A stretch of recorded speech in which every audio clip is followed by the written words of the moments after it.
أعوذ بالله من الشيطان الرجيم. بسم الله الرحمن الرحيم.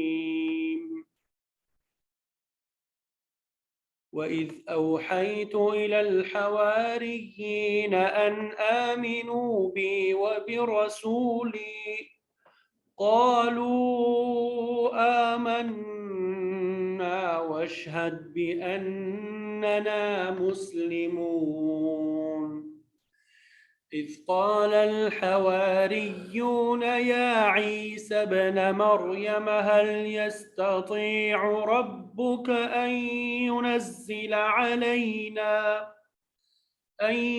ينزل علينا مائدة من السماء؟ قال اتقوا الله إن كنتم مؤمنين. قالوا نريد أن نأكل منها وتطمئن قلوبنا ونعلم أن قد صدقتنا ونكون عليها من الشاهدين. قال عيسى ابن مريم اللهم ربنا أنزل علينا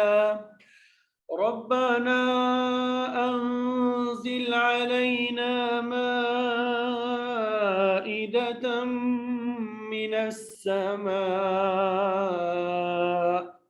تكون لنا عيدا لأولنا وآخرنا وآية منك وارزقنا وأنت خير الرازقين.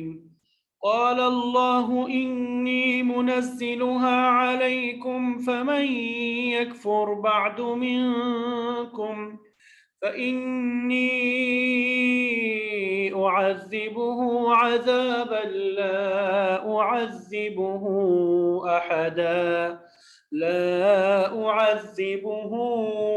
أحدا من العالمين.